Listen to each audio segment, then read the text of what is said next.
¿Cómo comer rico en proteínas sin vivir pegado a la cocina? Sabemos que la falta de tiempo, creatividad o simplemente pereza te alejan de comer como quisieras. Con nuestro plan Solo Proteínas solucionamos eso con 200 gramos de proteína, más de 50 opciones deliciosas y únicas como tortas de carne, pollito con papas, picadillo de plátano verde, 5 opciones por 20,000 colones. Visita hoy meliacr.com.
servidor, su servidor Marlon Méndez les saluda hoy, jueves 16 de enero del 2025. Bienvenidos a su programa Contacto Comunal.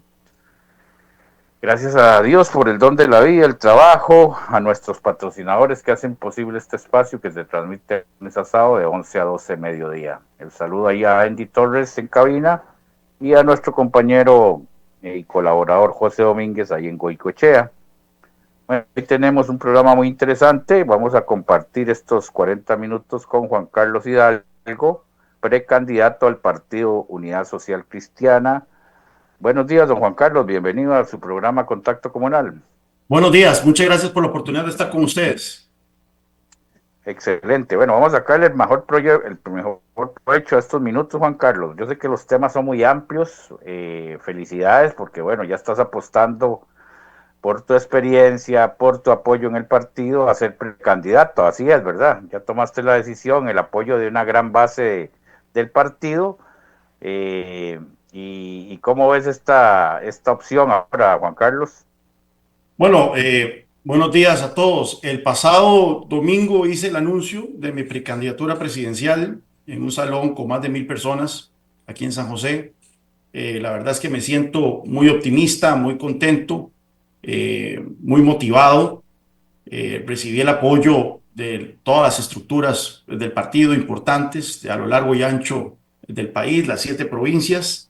Y bueno, empezamos con mucho optimismo esta carrera que me va a llevar a lo largo y ancho del país nuevamente, tocar casas, tocar puertas, visitar casas, visitar comunidades y llevar un mensaje de unidad. El eslogan de mi campaña es la fuerza de la unidad, haciendo énfasis que la polarización y los mensajes que buscan dividirnos como país no nos van a llevar a ninguna parte positiva, pero que este país sí necesita cambios. Nosotros no podemos ser agentes defensores del statu quo.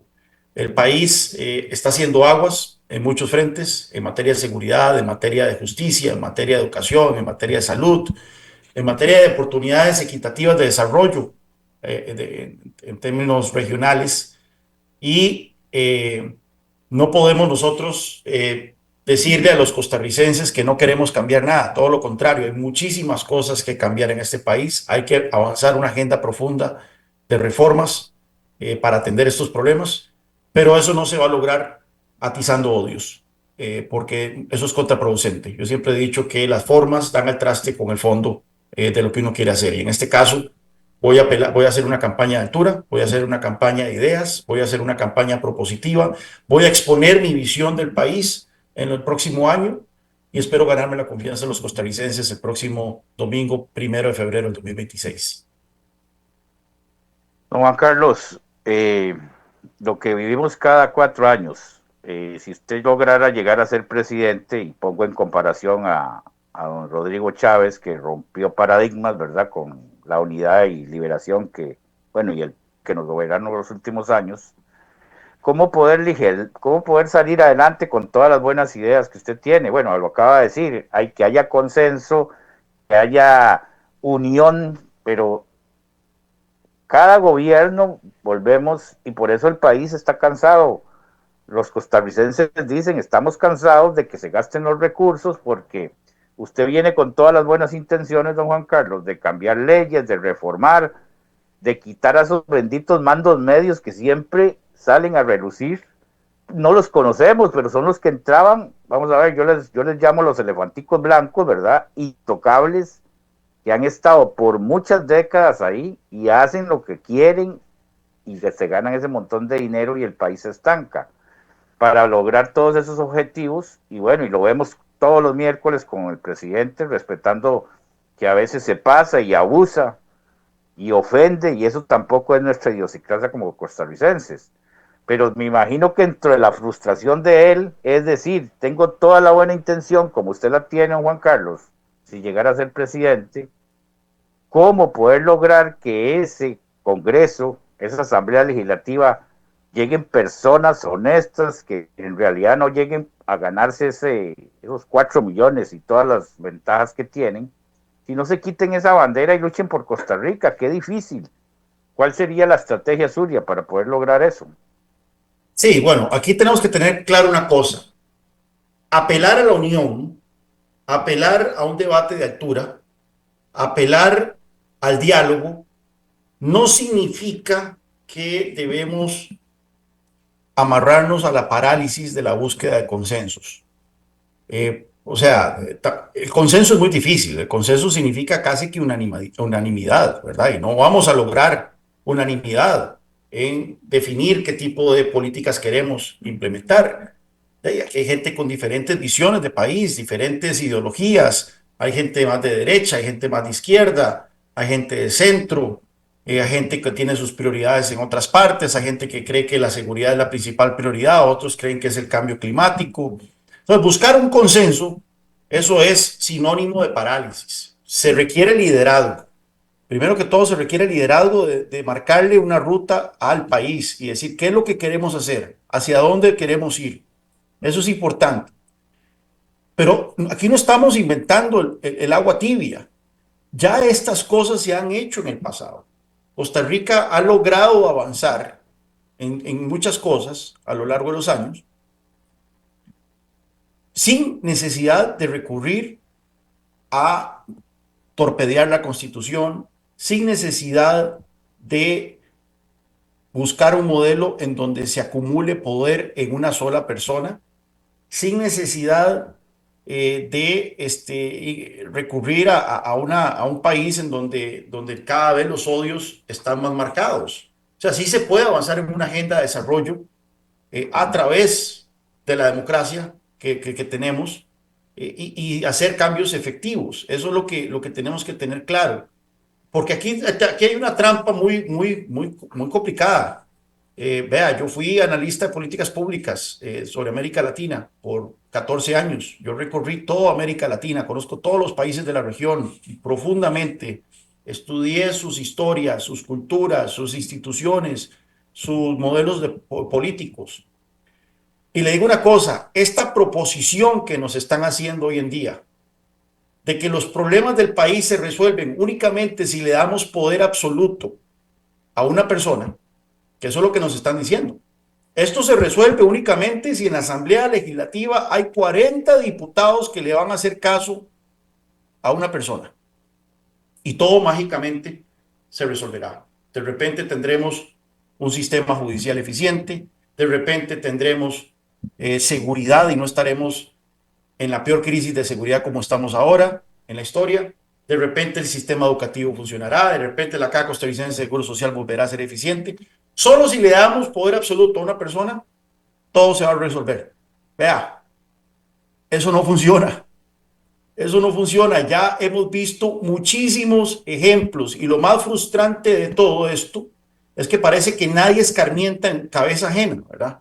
En este caso, estamos cometiendo el mismísimo error que han cometido otros países en América Latina y que hoy se ven envueltos en un mar de lágrimas por haber cerrado los ojos en frustración, y comprendo la frustración. Nuevamente, aquí yo en ningún momento vengo a defender la situación actual del país.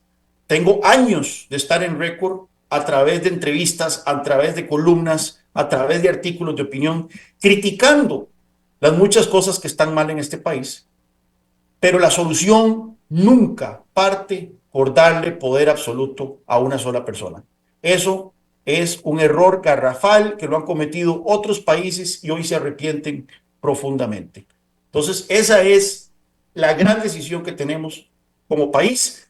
Repito, no es que se trata de buscar la parálisis a través de intentar alcanzar consensos, eso no funciona, pero sí promover y buscar la aprobación de una agenda agresiva de reformas, un cambio efectivo para el país a través de los procesos que existen y no a través de autoritarismos y populismos.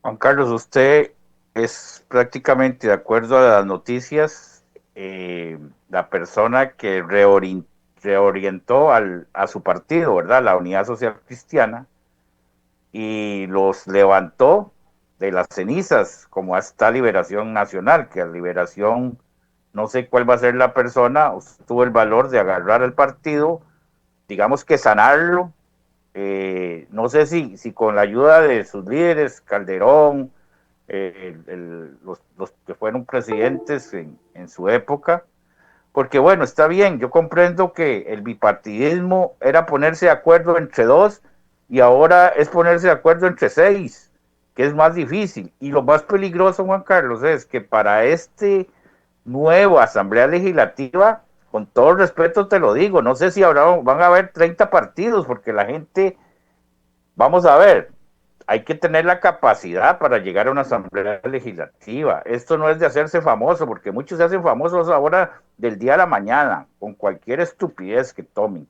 Y entonces es más peligroso llegar para esta nueva asamblea legislativa del 2026 que hayan 10, 15 fracciones. ¿Eso es mejor o es peor, Juan Carlos, que también irse a los extremos como está hablando el partido que actualmente nos gobierna, con una campaña ya de decir, no, aquí vamos a hacer mayoría para que este país salga adelante, y esa es la parte peligrosa?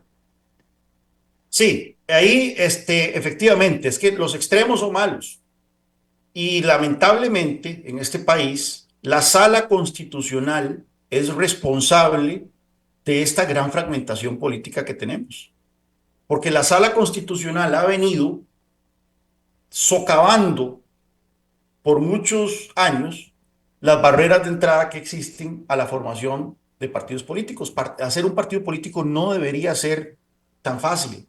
O sea, un partido político tiene que tener ciertos requisitos para poder constituirse y no puede ser que una persona con dos personas ahí que le ayuden pueda de repente hacer un partido político nacional y ya tenerlo inscrito. O sea, la próxima campaña política es posible que tengamos 35 partidos políticos en, inscritos. Ya la papeleta, eso va a parecer un billete de lotería, más bien. Y eso, alguna gente cree que eso es un reflejo de democracia y todo lo contrario. Si nosotros vemos, por ejemplo, otros países en América Latina como Perú, en donde este fraccionamiento político se ha consolidado, eso no es una señal de una democracia sana, eso es una señal de una democracia enferma. Bueno, en la pasada elección tuvimos 27 partidos políticos, 25 partidos políticos a nivel de papeletas presidenciales. Únicamente 6 partidos de esos 25 lograron más de 1% del voto. Los otros partidos, los otros 19 partidos tuvieron menos del 1% del voto. Solo 6 partidos lograron llegar a la Asamblea Legislativa. Pero yo creo que sí, que hay que buscar un poco de consolidación en la oferta política. No se justifica que haya 3 o 4 partidos liberales. No se justifica que haya 3 o 4 partidos socialdemócratas. No se justifica que haya 3 o 4 partidos de democracia cristiana o socialcristianos. Deberíamos buscar la consolidación. Eso hace más sencillo para el votante tomar decisiones.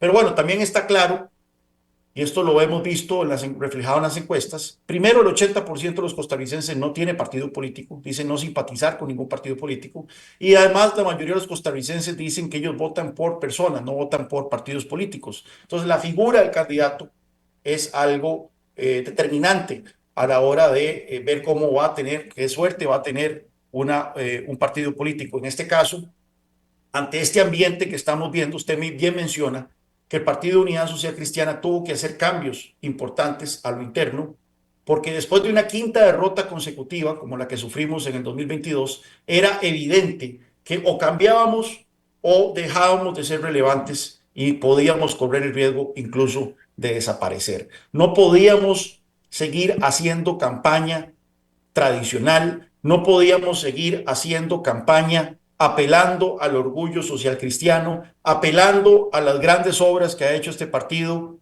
en la historia y que las hay, que las existen y que los costarricenses lo saben, pero la gente quiere que les hablen de cómo vamos a resolver los problemas de la actualidad hacia el futuro. Y eso entonces es un giro de 180 grados que hemos estado dando dentro del Partido Unidad Social Cristiana para tener un mensaje para el futuro, tener un mensaje de cambio. No vamos a hablar de que fuimos los que creamos la Caja Costarricense de Seguro Social o que fuimos los que aprobamos la Ley de Protección al Trabajador, entre otras grandes cosas que ha hecho el socialcristianismo en Costa Rica. Vamos a hablar de lo que vamos a hacer para el futuro. Este país necesita grandes transformaciones, necesita esas grandes reformas que hicimos en el pasado, ahora necesitamos implementarlas en educación, en pensiones, en reforma del Estado, entre otras cosas. Y ese es el discurso, ese es el mensaje que voy a tener yo, Juan Carlos Hidalgo, en el próximo año en esta campaña presidencial. Don Juan Carlos, ¿qué le ha parecido el gobierno de Chávez? Porque vamos a ser realistas. Chávez era un desconocido. Chávez era un economista que se postuló. Entonces existe una perspectiva en nuestra ciudad, digamos, en nuestra cultura, que hay que llevar a cualquier persona y ponerle un jugador famoso a la par, porque seamos realistas, Chávez, si no hubiera sido con el verbo sincero y directo doña Pilar Cisneros, que era una figura pública, que sí la conocía todo el país, que siempre fue crítica de los gobernantes, y no sé si le costó el puesto, ¿no? Con las políticas del medio de comunicación, ya es un tema interno. ¿Será que se va a dar ese fenómeno en esta ocasión? Gente a la par de los famositicos que llamamos nosotros, ¿verdad? Y eso es peor de peligroso, porque la gente no sigue las ideas, sino sigue una figura y una imagen, como se dio el fenómeno con el partido de Chávez. ¿Cómo ve esa parte usted, don Juan Carlos? Bueno, efectivamente, o sea, aquí yo creo que el fenómeno de Rodrigo Chávez fue un fenómeno como de gallo tapado, ¿verdad? Eh, viene con excelentes credenciales como economista, trabajó 30 años en el Banco Mundial, ostentó el principal cargo del Banco Mundial fuera de Washington, que es el ser el representante de esa institución ante Indonesia, etcétera, etcétera. Luego llegó al Ministerio de Hacienda y tuvo un paso relativamente deslucido en el Ministerio de Hacienda, tampoco fue que brilló, lo echaron a los 9 meses. Y bueno, él a través de su alianza con doña Pilar, como usted menciona, logra, eh, logra colarse a segunda vuelta. Y cuando digo colarse, tenemos que ver los números. Don Rodrigo Chávez recibe menos votos en esa primera vuelta del 2022 que lo que recibió Rodolfo Pisa en el 2018. O sea, tampoco fue que fue muy popular. Y luego llega a la segunda vuelta contra el político más impopular de este país, que es José María Figueres. Y apenas le gana. Le ganó por la mínima, 52-48. El fenómeno Rodrigo Chávez empieza a crecer a partir de su presidencia, porque empieza a hacer cambios en los cuales yo estaba muy de acuerdo también. Yo me acuerdo perfectamente su discurso de toma de posesión, en donde hace anuncios importantes en varias políticas públicas que venían siendo ignorados, que venían siendo pospuestos por los gobiernos del PAC, y por supuesto que yo en esos primeros semanas y en esos primeros meses estaba muy entusiasta con el rumbo que don Rodrigo Chávez estaba imprimiendo al gobierno.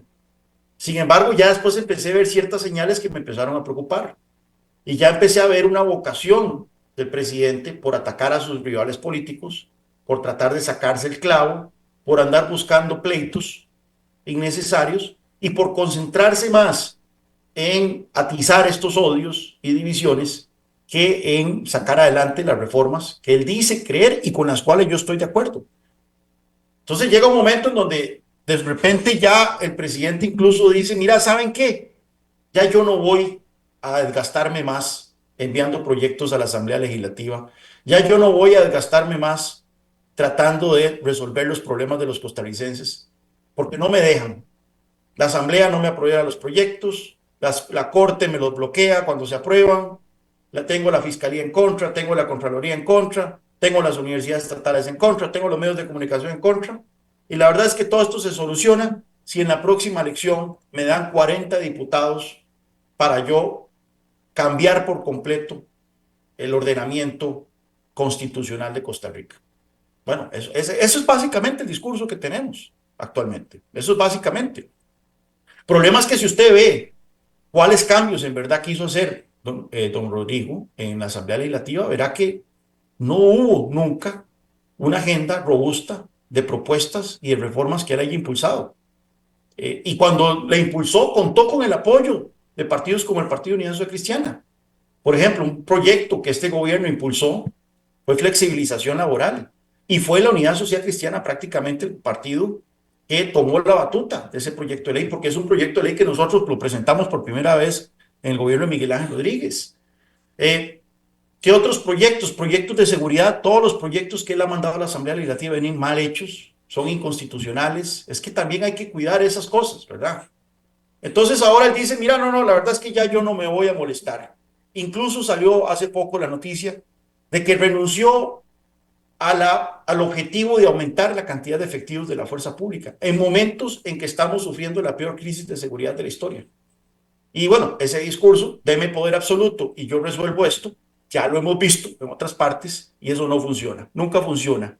Entonces, yo sí creo que sí necesitamos liderazgo efectivo, sí necesitamos la búsqueda de sacar adelante una agenda de desarrollo y yo creo que el Poder Ejecutivo, incluso con las trabas que existen, y no estoy diciendo que no hay que atender esas trabas, yo sí creo que hay que hacer una reforma a la Contraloría, yo sí creo que hay que hacer una reforma al Poder Judicial, pero hay que plantearlas, hay que decir exactamente qué es lo que uno quiere. Veamos, por ejemplo, lo que presenta el presidente con la ley Jaguar. En la ley Jaguar se puede presentar una ley Jaguar, pero manteniendo ciertos controles. O sea, yo creo que a la Contraloría hay que cambiarle su visión, su misión, mejor dicho, y en lugar de ser un ente que casi que cogobierna, y ese es la mayor queja que existe actualmente, especial a nivel municipal, de que usted habla con cualquier alcalde y le puede dar toda una cátedra de cómo la Contraloría pretende cogobernar con los gobiernos locales. Más bien la Contraloría debería ejercer un régimen de control post, es decir, entrar a vigilar que las cosas se hayan hecho bien y no tratar de gobernar como lo está haciendo actualmente. Bueno, eso es una reforma que se puede plantear, pero lo que planteaba el presidente con la ley Jaguar era básicamente desmantelar la Contraloría. Y bueno, yo coincido que el tema de la corrupción es un tema que es de los que más molesta a los costarricenses. Es uno de los temas que más incomoda y con toda razón a nuestro país. Pero bueno, ¿cómo se combate la corrupción? Eliminando controles. En arca llena hasta el justo peca. No es ese el camino para agilizar las cosas. Hay que buscar otros mecanismos que también sirvan para controlar la corrupción, que es uno de los grandes males que aquejan a nuestro país. Entonces, nuevamente, aquí tenemos que ser explícitos tenemos que ser claros, transparentes con los costarricenses. ¿Qué es lo que queremos hacer y cómo es que queremos hacerlo? Pero no se vale, nuevamente, no se vale ese discurso de que la verdad es que ya yo me cansé de gobernar, yo voy a renunciar a impulsar las reformas que el país necesita, denme poder absoluto y después del 8 de mayo del 2026, ahí ustedes averiguarán qué es exactamente lo que yo quería, porque no lo voy a decir antes. Bueno, eso no va a terminar bien y esperemos que no lleguemos a eso. Don Juan Carlos, bueno, para nadie es un secreto estas benditas vallas que se siguen poniendo por parte de este empresario de Quepos. Usted, esas 4 personas, porque acaba de hablar de los 4 poderes, ahí está concentrado, es como que si usted tuviera un restaurante con franquicias y tuviera en cada una de esas franquicias a una de estas personas. Si esas 4 personas no le están dando el rendimiento, no le están dando lo que necesita cada organización, porque ya hay, para nadie es un secreto, Juan Carlos, usted ve el rendimiento en cada una de esas personas. No sé si están cansados de estar en el poder, no sé si ocupan más ayuda, no sé si están ahí por favorecer a terceros, cada uno sabrá lo que oculta o no oculta, o realmente, le pregunto, ¿usted las quitaría? Como esta campaña que ya se ejerció de manera, y si no las quitaría, ¿cómo hacemos? Porque la Constitución tampoco nos permite quitarlas, como que yo le dijera, quite a esos 4 administradores de las franquicias porque no le están vendiendo las hamburguesas que usted necesita para que su restaurante salga adelante. Entonces, ¿cuál sería para resolver ese tema en el caso suyo, Juan Carlos? Sí, no, o sea, estos llamados a decapitar a los otros poderes de la República y a los otros entes, eso es peligroso. O sea, nosotros vivimos en una república. Tenemos que entender la diferencia entre vivir en una democracia plebiscitaria, una democracia mayoritista y lo que es vivir en una república. Esto es básico, esto es educación ciudadana básica. Alguna vez un pensador describió la democracia como dos zorros y una gallina decidiendo qué almorzar al día siguiente.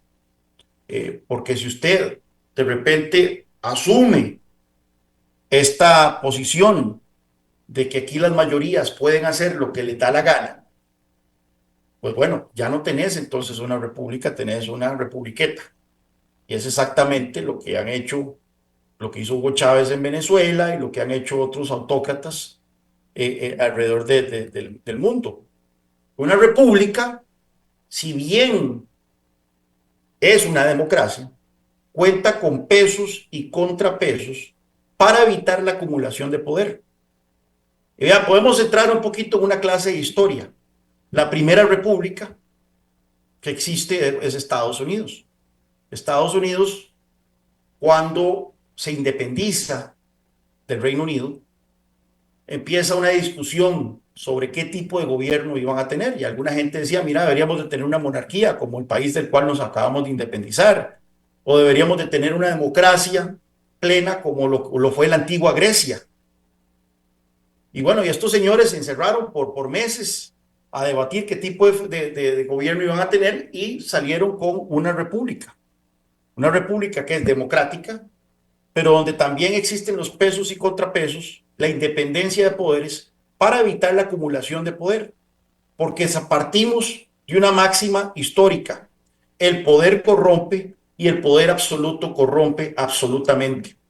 Eso es una máxima que ha probado ser cierta en todos los tiempos de la historia. Entonces, ¿para qué existe la independencia de poderes? ¿Para qué tenemos órganos de control en este país? Precisamente para evitar abusos, precisamente para evitar esa acumulación de poder, precisamente para evitar el surgimiento de autócratas. Y bueno, no estoy diciendo que estas instituciones están bien. Nuevamente, yo he sido un firme crítico de muchas decisiones del Poder Judicial. He sido crítico de posiciones absurdas de la Contraloría. Yo he sido crítico de la manera en que la Fiscalía se maneja. Pero todo esto se tiene que canalizar a través de los mecanismos que ya existen y que se pueden sacar adelante. Se pueden sacar adelante si existe un verdadero liderazgo. Vea, yo soy un estudioso de la historia y soy un estudioso de la realidad internacional. A eso me he dedicado profesionalmente. No existe un solo país que yo conozca, y estoy todavía esperando a que me lo señalen, que logre cambios positivos, que logre cambios efectivos, que logre cambios que traigan bienestar a su población a partir de la polarización y atizar el discurso de división y odio. No conozco un solo caso, no conozco un solo ejemplo. Entonces, sí necesitamos hacer cambios en estas instituciones. Hacer llamados a decapitar estos poderes no es para nada consistente con nuestra naturaleza democrática y constitucional como una república. Lo que tenemos que hacer es promover los cambios dentro de los mecanismos que ya existen para lograr esos cambios efectivos que necesitamos como país.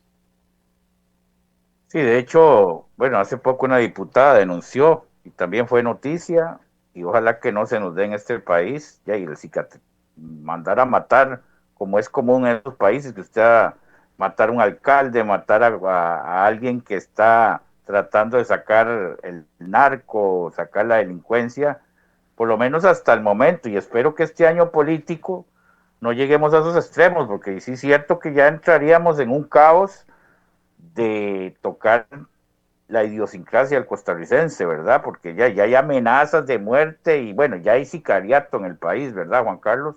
Pero, bueno, usted a veces pone como ejemplo a Milei en Argentina, ¿verdad? Que tiene minoría en el Congreso y con resultados, bueno, no sé hasta dónde el poder de él, porque también es un señor un poco, vamos a ver, prepotente, ¿verdad? Tiene ese estilo, digamos, a los Chávez, ¿verdad? Que Chávez es que pasa es que se va a la burla y se va a los extremos, y eso en nuestra cultura costarricense no cabe también. Vea, qué bien que lo mencionaste, porque efectivamente ahí tenemos entonces un claro oscuro. Por un lado tenemos efectivamente, Milei, nadie puede decir que Milei es alguien que promueve el amor y la unión, ¿verdad? Cualquiera que haya oído a Milei sabrá que es un carajo que tiene un mensaje muy duro contra la clase gobernante tradicional de Argentina. Y bueno, Argentina tocó fondo. Argentina difícilmente se podía poner peor. Y es por eso que tal vez alguien como Javier Milei sí es la respuesta necesaria para un país con el nivel de problemas que tenía o tiene, sigue teniendo Argentina. Esto no quiere decir que un Javier Milei funcione aquí en Costa Rica o que funcione en otra parte del mundo. Igual aplica para el tema de Bukele, ¿verdad? Que mucha gente ve a Bukele como un ejemplo para toda América Latina. Pues no, Bukele fue una solución muy particular a un problema tremendamente particular de El Salvador, como era el tema de la delincuencia de las pandillas. Pero volviendo al tema de Argentina, a pesar de esta personalidad tan histriónica de Javier Milei, nosotros vemos una cosa. Él llegó al poder con ganas de hacer. No llegó con excusas. No llegó con a cruzarse de brazos. Él desde el día uno tenía clarísimo qué tenía que hacer, qué tenía que pasar por el Congreso argentino, qué tenía que pasar por decretos y ordenanzas, y se puso manos a las obras. Y en ningún momento vos has visto a Milei diciendo, mira, necesito que en la próxima elección me den poder absoluto para poder hacer más. No, él está haciendo porque sabe que el tiempo es de oro. Y esa es la gran diferencia que yo noto entre Javier Milei y lo que estamos teniendo aquí en Costa Rica. Veo mucha gente que admira a nuestro presidente acá, que es admiradora también de Javier Milei. Pero ya, Javier Milei, como usted menciona, tiene una fracción legislativa pequeña, menos del 15% del Congreso argentino. Y eso no ha sido excusa para buscar alianzas, para buscar acuerdos y sacar adelante legislación. Pero no lo estamos viendo acá. Acá más bien el argumento es, ya no vamos a hacer nada, ya no logramos nada, denme más poder, denme 40 diputados y cierren los ojos que todo va a estar bien. Yo no creo en eso. ¿Qué opina don Juan Carlos de su contrincante más fuerte, opositor de Liberación Nacional? Así como usted tuvo el valor de revivir el Partido Unidad Social Cristiana, la mayoría de la gente ve a este partido en decadencia. No voy a criticar, yo soy apolítico, pero el ver caras, las mismas caras, eso la gente se cansa de ver las mismas caras donde se pasaban de un puesto a otro. ¿Qué opina usted de Liberación Nacional? Porque en todo, hay gente buena, hay gente con proyección, con muy buenas ideas, pero yo sinceramente veo a un partido de Liberación Nacional y todos sus diputados resentidos porque les quitaron el poder de la mano.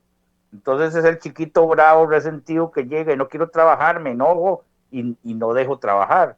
Esa es la perspectiva que tengo yo y yo creo que está la mayoría del país sobre el partido, más que es mayoría en el Congreso. Mira, yo no voy a hablar de Liberación Nacional por ahora. Yo estoy enfocado en un proceso interno del Partido Unidad Social Cristiana y estoy vendiéndole a los costarricenses la visión que quiero presentar como candidato del Partido Unidad Social Cristiana para las elecciones de febrero. Ya llegará el momento, una vez que se confirme que yo soy el candidato de la unidad, para empezar a contrastar mis puntos de vista con Liberación Nacional.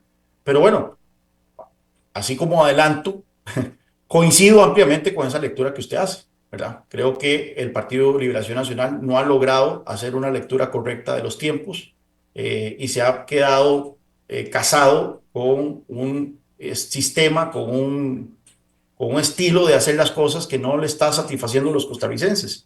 Y ya tendremos oportunidad a partir de mayo, cuando sepamos quién es el candidato oficial de Liberación Nacional, para debatir con él o ella esas diferencias que nos marcan y que son bastante profundas. Liberación Nacional es un partido que, a diferencia del PUSC, en donde nosotros, la ideología socialcristiana, pone al ser humano en el centro de la acción política, Liberación Nacional es un partido que históricamente ha puesto al Estado y a las instituciones estatales como el centro de la acción política, y eso tiene harto los costarricenses.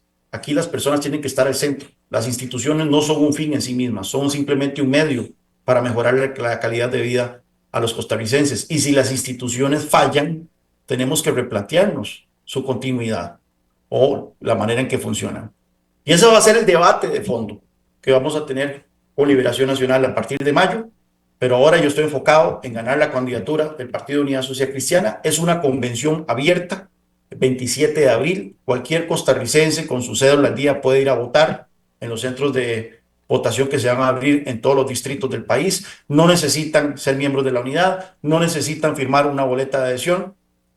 Por lo tanto, mi mensaje no está simplemente dirigido a los socialcristianos, sino a todos los costarricenses para que me den su voto de confianza y me permitan tener ese debate tan necesario con Liberación Nacional y con los otros partidos políticos. Don Juan Carlos, hablando del tema laboral y de estas 4 personas que mencionamos, ¿cuál sería el método más democrático para sanar la movilidad laboral? La gente se queja de esas personas que tienen años de estar ahí y no hay cambio. O sea, llegan a su trabajo, le dan el servicio a la gente, se creen dueños de la institución. Eso lo percibimos todos los días, las trabas enormes para sacar permisos. ¿Y quién es el ingeniero? ¿Quién es la secretaria? ¿Quién es el que ha estado por 20, 30 años ahí? Se han posesionado en una zona de confort. Y bueno, los mandos medios hay que buscar una metodología para decirle, señor, acójase, váyase para la casita, tome sus prestaciones, no sé, empezar a medirlos en su eficiencia para que hagan un trabajo que la gente ya se cansa cada vez más. O sea, las listas son como nuestras presas en este país, que siempre lo pongo como comparación, y ahora tal vez podemos hablar del tema de movilidad a nivel de transporte público. Pero ¿cómo hacemos para limpiar la casa, don Juan Carlos, con toda esta gente que tiene años de estar ahí? Sí, este partido, la unidad, ya cuando fue gobierno, implementó programas exitosos de movilidad laboral. No estamos inventando el agua tibia. Esto se implementó principalmente en la administración de Rafael Ángel Calderón, entre el 90 y el 94, y se hizo de manera exitosa, y así se logró que miles de funcionarios públicos salieran de la función pública sin ningún tipo de trauma social, sin ningún tipo de polarización ni problemas. También tenemos que tener en cuenta otra cosa. Cada año se pensiona o se retira del sector público o lamentablemente muere un porcentaje importante de los funcionarios públicos. He oído el dato que anda por un 4% o más de los funcionarios públicos cada año abandonan la función pública por esas razones. Aquí el secreto es cómo no lo reemplazamos, de tal forma que el sector público cada vez sea más eficiente, más eficaz y que represente menos costos para los costarricenses. ¿Y cuál es el mecanismo para lograr esto? Gobierno digital. Nosotros, y eso va a ser una prioridad en mi gobierno, vamos a impulsar fuertemente la digitalización de los servicios gubernamentales. Y aquí no estamos hablando de ciencia cuántica. Aquí estamos hablando de cosas que ya se hacen en otros países. Grecia, vea usted Grecia, un país que estaba en una crisis económica terrible hace 12 años, hoy tiene un gobierno que ha impulsado fuertemente la digitalización de los servicios gubernamentales, y esto ha hecho que este gobierno sea muy popular y que los griegos estén muy felices porque lidiar con el Estado se ha vuelto más sencillo. ¿Cuáles son 3 objetivos fundamentales de la digitalización de los servicios gubernamentales? 1, la lucha contra la corrupción, porque usted cuando tiene que hacer un trámite en una computadora, hay menos chances, o casi que no hay chances algunos, de que la computadora le pida a usted una mordida, ¿verdad? Que le pida una coima. Y bueno, en ese caso, la lucha contra la corrupción y la transparencia aumenta significativamente con un gobierno digital.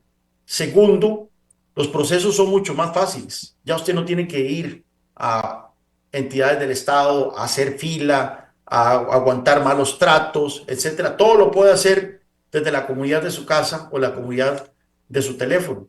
Y esto nuevamente es algo que funciona en otras partes del mundo.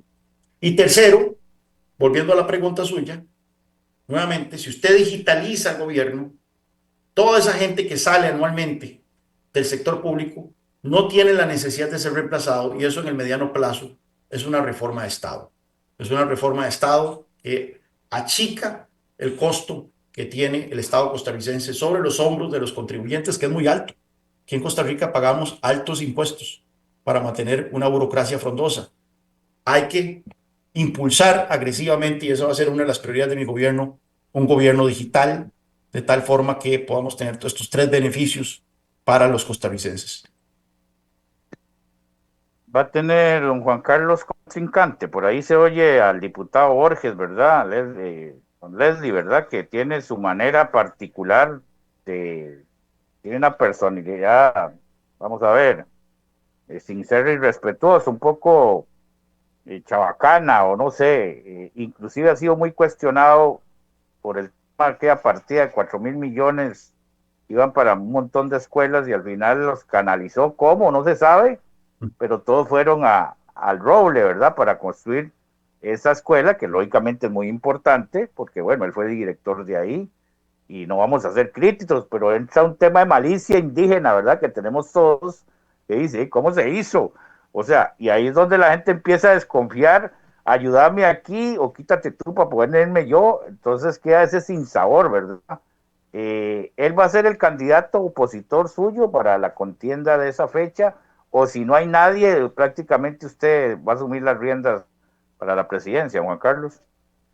Se especula que Leslie va a hacer un anuncio, no me queda claro, hay que preguntarle a él exactamente qué está pensando, pero en caso que tome esa decisión, tendremos entonces, sí, unos meses de aquí al 27 de abril para contrastar nuestras propuestas, contrastar nuestros estilos, contrastar nuestra visión, contrastar nuestra hoja de vida, contrastar nuestro récord en materia de honestidad y transparencia. Y yo no tengo ningún inconveniente en esa discusión y esperemos tenerla en los próximos meses. Tiene padrinos, don Juan Carlos, en el tema de Rafael Ángel Calderón y Miguel Rodríguez, no, son figuras que ya están fuera de las canchas. Yo no tengo padrinos. Yo soy el líder de este movimiento. Yo estoy aspirando a ser el líder de todo el Partido de Unidad Social Cristiana. Por supuesto que recibo consejo, recibo críticas, recibo jaladas, llamadas de atención por parte de un grupo importante de amigos con los que me rodeo, gente que ha tenido experiencia de estar en el gobierno, gente que tiene experiencia en sus campos, y soy una persona receptiva a todos estos comentarios, a todos estos insumos que me dan, y eso me ha hecho, yo creo yo, consolidarme como el líder que soy. La gente que me rodea ve en mí una persona abierta a escuchar, abierta a recibir críticas, abierta a recibir consejos, y de hecho eso es parte de las cosas que me enorgullecen del Juan Carlos Hidalgo, que mañana cumple 45 años, comparado con el Juan Carlos Hidalgo que llegó a Costa Rica después de vivir muchos años en el extranjero hace 6 años. Creo que he madurado bastante en estos años, he aprendido el arte de escuchar a la gente, de prestar atención y saber que uno no tiene las respuestas a todo. Muy bien, hablemos de lo que nos incomoda todos los días, Juan Carlos. El tema vial en este país es insoportable, ya no se puede. Un día se veía una foto del puente El Virilla en 1970 con el 2024 o 2025. Las mismas carreteras, los mismos espacios. ¿Cómo resolvemos ese tema en una futura llegada suya como presidente del país? Tenemos que hacer una inversión impresionante en infraestructura. Estamos hablando de un rezago de más de 10 mil millones de dólares o más probablemente, y obras muy puntuales que necesitan hacerse. Necesitamos la ampliación de la Ruta 27, necesitamos la final construcción de la carretera San Carlos, de donde yo soy, necesitamos hacer ese tramo de Limonal Barranca, necesitamos ampliación de la Ruta 1, necesitamos inversión en aeropuertos, necesitamos inversión en el puerto de Caldera, que se está convirtiendo en un nudo de botella terrible, y que tiene enormes costos para toda la economía y para los consumidores. El Estado costarricense no tiene dinero para hacerle frente a estos desafíos en materia de infraestructura. Por lo tanto, tenemos que apostar fuertemente a la concesión de obra pública, a la figura de la concesión de obra pública. Hay que hacer ajustes para hacer más eficiente esta figura, especialmente en materia de expropiaciones. Eso ya nuestro equipo está trabajando en las propuestas muy puntuales, que no son tampoco grandes reformas, que son propuestas muy puntuales de un artículo o dos que se pueden hacer para agilizar la construcción de obra pública en nuestro país, de tal forma que una carretera no dure 5 o 7 años en ser eh, ampliada, en ser remodelada, sino que se pueda hacer de una manera mucho más pronta y cumplida. Pero aquí hay un punto fundamental. Con los expertos que yo he hablado en infraestructura en el país, me comentan que lo que ha prevalecido siempre en los gobiernos, por lo menos en los últimos 20 años, es la vanidad de los gobernantes de querer inaugurar obra pública. Entonces todos los gobernantes quieren la fotica, quieren el videíto, quieren la cadena nacional en donde aparecen inaugurando un tramo X, un tramo Y, una obra pública. Y esto hace que entonces no haya planificación, que toda la construcción de obra pública gira en torno a que el presidente quiere que esa obra se inaugure en su gobierno. Y por lo tanto se toman malas decisiones en cuanto a diseños, se toman malas decisiones en cuanto a prioridades. Yo lo que quiero decir a los costarricenses es que yo no tengo ninguna vanidad alguna, ni sueño yo con ver mi nombre en una placa inaugurando una obra que de hecho en un gobierno mío no habrá placas con el nombre Juan Carlos Hidalgo por ninguna parte. Se pondrá orden en la planificación de obra pública en base a las prioridades del país y en base a la obtención de recursos y el estado que tienen esas obras en cuanto a expropiaciones, de tal forma que se hagan bien las obras. Vea usted la ampliación de la Ruta 32.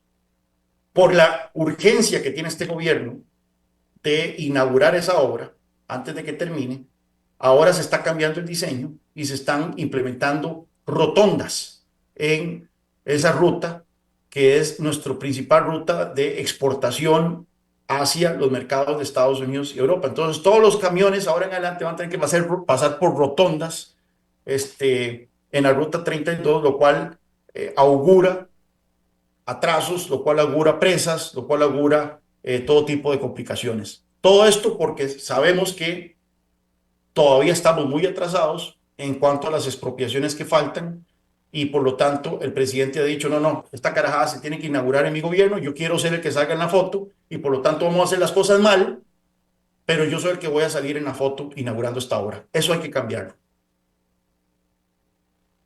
Por ahí un día estuve en una entrevista con una persona que decía, bueno, él tiene una empresa de bicicletas, don Juan Carlos, y nuestra infraestructura vial no está diseñada. Bueno, creo que me dio un ejemplo en Cartago, que una cantidad enorme de gente debe utilizar el bus, el taxi, sus propios automóviles, y se movilizan en bicicleta.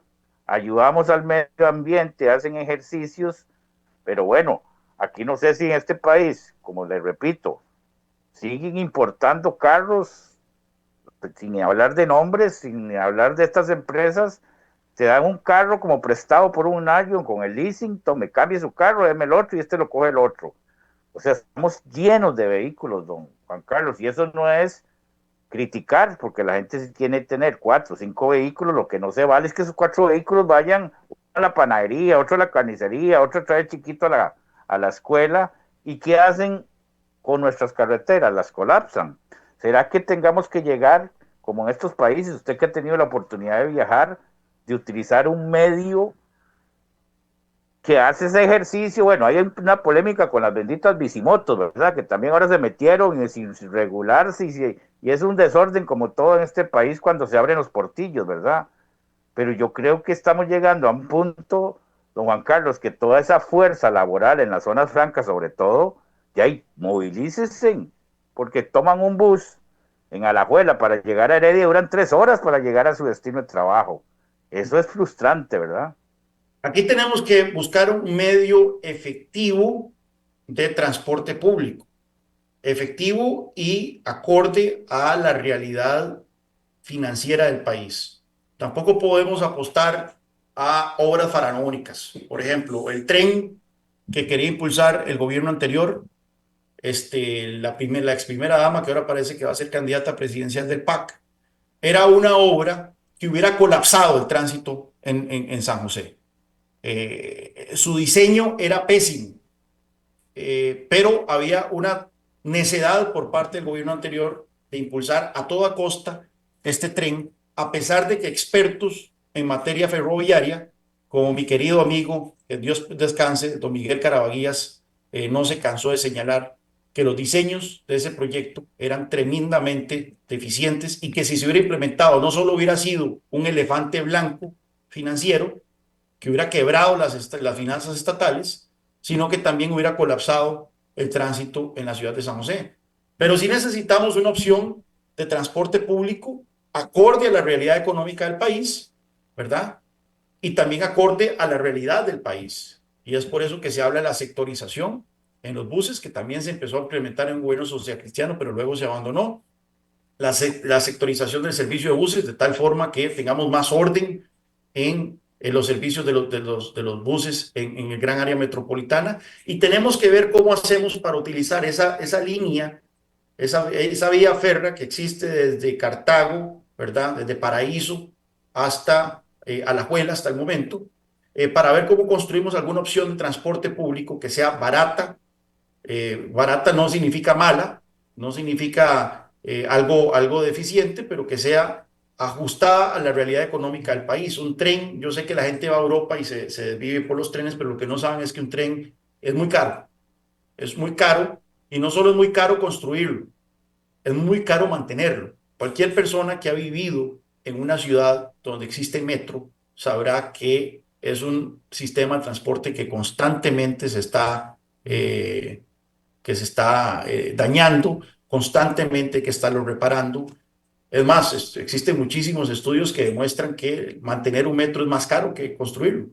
Y eso es algo que la gente que promueve este tipo de sistema de transporte no le explica a los costarricenses. Ellos creen que ya una vez construido el tren, el trencito va a estar ahí lindísimo y va a seguir funcionando como si nada y que no nos va a costar un centavo, ¿no?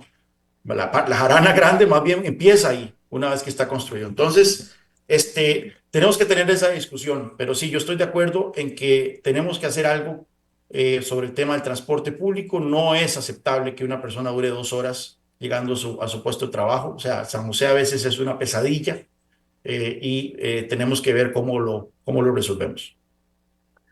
Don Juan Carlos, con el tema de los residuos sólidos, que ahora está también, vamos a ver, nadie quiere hacerse cargo de los residuos que usted produce, sean orgánicos o reciclables. Voy a ser crítico de las municipalidades que la ley les dio a ellos el poder. Algunos lo hacen medio bien. Yo no conozco ninguna municipalidad que tenga un premio donde 100% le den el recurso o le den la capacidad de que la basura que cada canto produce, porque tengo que llevársela al vecino. Ya nuestros rellenos en el área metropolitana colapsaron. Y usted que ha tenido la oportunidad de viajar por diferentes países, ¿cuál es la solución? Porque la ley se creó hace 20 años o 15 años, no sé. Por ahí vienen pateando la bola, y cada gobierno que llega, vamos a hacer esto, vamos a hacer lo otro, y siguen reutilizando los rellenos sanitarios que ya no dan abasto. O sea, entonces, la basura debe ser un tema de cada comunidad, pero desgraciadamente, don Juan Carlos, está en manos de gobiernos locales que no tienen la capacidad, seamos sinceros, no tienen la capacidad, no tienen las herramientas. ¿Cuál sería la solución en un posible gobierno suyo para implementar el tema de los desechos? Primero que todo, tenemos que tener claro que ese es una gran crisis ambiental que tiene el país. ¿Cómo es que dice, cómo es que dice el dicho candil, cómo es que dice? Tal vez usted se me olvida. Yo a veces que soy como el doctor Chapatín, que decía los dichos al revés, ¿verdad? El Chapulín Colorado, candil en la calle, oscuridad en la casa o algo por el estilo. Nosotros rajamos mucho a nivel internacional de ser un país verde, de ser un país ecológico, de ser un país que está siempre en la punta de la protección ambiental. Y vimos en el gobierno anterior, en el gobierno del PAC, cuánto rajaban con el tema de la descarbonización, ¿verdad? Y que el Plan Nacional de Descarbonización y que el presidente salía en las portadas internacionales como un campeón de la lucha contra el cambio climático y de todo, porque claro, esos temas son sexy, ¿verdad? Esos temas siempre reciben mucha atención a nivel internacional, pero usted ha puesto el dedo sobre la llaga. Aquí, en lugar de andarnos preocupando por temas como el cambio climático y todo eso, que son reales, pero Costa Rica poco puede hacer, porque somos así de minúsculos, tenemos una crisis ambiental terrible en nuestro país, que es el tema del manejo de los desechos y de las aguas negras. El 85% de las aguas negras del país van a los ríos sin ningún tipo de tratamiento. Esto es una vergüenza. Llegan a los mares. O sea, cuando yo veo a la gente bañándose en las playas, es terrible porque muchas de estas playas tienen altísimos niveles de contaminación. Y bueno, el tema de los desechos sólidos, también vea lo que está pasando con este botadero de basura aquí en Acerrí. Está colapsado, tiene más de 10 años de estar ya sobre su vida útil. No hay en el horizonte una alternativa para este botadero. Y lo peor de todo es que, vea, es que como que se para el sol a verlo. Los cantones rurales vienen a dejar la basura a San José, cuando debería ser más bien al revés. O sea, más bien debería ser que la basura sea tratada fuera del gran área metropolitana. Es una cuestión, aquí vienen camiones que vienen desde Buenos Aires, de Punta Arenas, a tirar basura a Cerrí.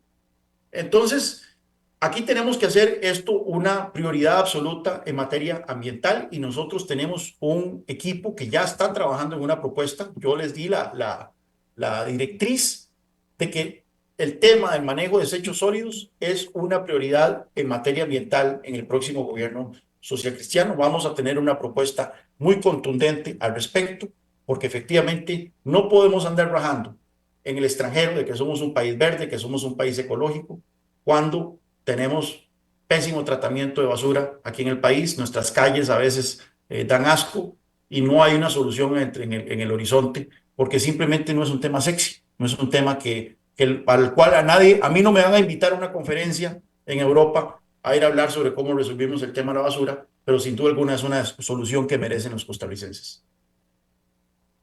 El tema de la seguridad, que bueno, yo creo que este país es lo que el pueblo demanda día a día. Lo que pasa es que, bueno, ayer inclusive me parece oír en conferencia de prensa las condiciones de nuestros policías con sus casetillas o con sus lugares de refugio en pésimas condiciones. Pero bueno, la solución está en inyectarle más recursos, pero ellos están peleando contra un monstruo como es el narco, que tiene mejores condiciones, mejores armas, tienen toda la plata del mundo, don Juan Carlos. Esa es la solución. O al final, creo que en algún momento me parece que usted me decía, hagamos alianzas con países que vivieron esta crisis para no poder llegar a lo que desgraciadamente, que no esperemos que llegue. Bueno, yo creo que ya se salió de las manos porque, como todo, somos muy débiles y dejamos, o no sé si muy inocentes, que dejamos que le abrimos la puerta al extraño y se nos metió hasta la sala. Ya está durmiendo en la casa prácticamente, Juan Carlos. ¿Cuál sería la solución? ¿Más recursos o tratar de Sí. buscar ayuda en otros países? No, tenemos que poner más recursos, no hay otra. Estamos enfrentando una crisis como nunca antes en la historia del país y un enemigo que es formidable. Esto no es la crisis de los chapulines que tuvimos a finales de los 90, las bandas aquellas de muchachillos que andaban aterrorizando en los bajos de Monumental. Ya desearíamos que esa fuera la crisis de seguridad que tenemos ahora. Hoy estamos lidiando con organizaciones criminales transnacionales cuyos ingresos superan en muchas veces los presupuestos de seguridad y justicia de todos los países centroamericanos juntos. Entonces, aquí sí tenemos que invertir más. También tenemos que apelar a la cooperación internacional. Tenemos que aumentar significativamente la cantidad de efectivos de la fuerza pública. No se justifica que Costa Rica, con más población que Panamá, tengamos la mitad de los policías que tiene Panamá. Necesitamos por lo menos aumentar nuestra fuerza pública a 20,000 efectivos, y es algo que se puede hacer en un gobierno. Necesitamos también equipar a estos nuevos efectivos. Necesitamos tecnología de punta, necesitamos drones, necesitamos estaciones, comandancias bien equipadas, necesitamos patrullas, necesitamos tecnología, centros de monitoreo y control. Todo esto requiere recursos y es por tanto que hay que revisar bien la regla fiscal, no para eximir a la seguridad pública de la regla fiscal, porque eso no funciona así, pero para flexibilizarla de tal forma que la regla fiscal bien interpretada pueda permitirle a un gobierno aumentar el gasto en seguridad siempre y cuando pueda recortarlo en otras instituciones públicas y por lo tanto mantener el equilibrio en las finanzas públicas. Y necesitamos un acuerdo de cooperación con la Unión Europea para que la Unión Europea destaque una fuerza policial en los muelles del Caribe costarricense y así podamos evitar que Costa Rica siga siendo el principal foco de exportación de cocaína a Europa. Yo esto lo he hablado con partidos hermanos en Europa. El Partido Unidad Social Cristiana es el partido hermano con la CDU de Alemania, con el Partido Popular de España, con el Partido Demócrata Cristiano Sueco, partidos que están en gobierno o que están prontos a estar en gobierno, y todos tienen la mayor de las anuencias a trabajar con una futura administración del Partido Unidad en lograr un acuerdo de cooperación de tal forma que la Unión Europea pueda coadyuvar en la vigilancia de nuestros puertos del Caribe y así hacer que la amenaza del crimen organizado se disipe en nuestro país. El tema municipal, don Juan Carlos, 20 Juan Marlon, vieras que alcaldías. yo tengo que retirarme. Me habían dicho que la entrevista era 1 hora y tengo que ir a un almuerzo. No, no se preocupe, ya vamos a terminar, don Juan Carlos. Sí. Con esta última pregunta ya cerramos, sí, ya estamos sobre la hora. Última pregunta, Juan Carlos, la aspiración a las alcaldías en una posible aspiración suya como presidente por el partido, hay 20 actualmente, ¿cuál es la meta a conseguir? Bueno, siempre es aumentar, pero eso no lo tenemos que preocupar hasta el 2028. En este momento nuestra prioridad es ganar la presidencia de la República, estamos enfocados en eso, aumentar la cantidad de diputados que tenemos en la Asamblea Legislativa, vamos hacia trabajar para un gobierno social cristiano y ya después en el 2028 quienes estén a cargo del partido tendrán la meta también de aumentar la representación del partido. Nos sentimos muy orgullosos de haber aumentado de 15 a 20 la cantidad de alcaldías que teníamos el año pasado, pero ahora lo que corresponde es trabajar para ganar la presidencia de la República. Muchas gracias, don Juan Carlos. Gracias por compartir este rato con nosotros en una nueva oportunidad. Desearle el éxito. Bueno, vamos a ver si va a tener algún contrincante. Lo veremos para el domingo 27 de abril, ¿es verdad? Domingo 27 de abril. Le agradezco el espacio, Juan Carlos. Estamos en contacto y que tenga un bonito jueves, Juan Carlos. Muchas gracias. Hasta luego. Bueno, de parte de su servidor, Marlon Méndez, ha sido todo por el día de hoy. Mañana a partir de las 11 de la mañana, su programa Contacto Comunal. Quedan en compañía de nuestros patrocinadores y mañana, creo que viene este reprise de este programa el día de hoy con don Juan Carlos Hidalgo, aspirante del Partido Unidad Social Cristiana. Hasta mañana, hasta el sábado, si Dios lo permite, nos estaremos viendo. Buenas tardes.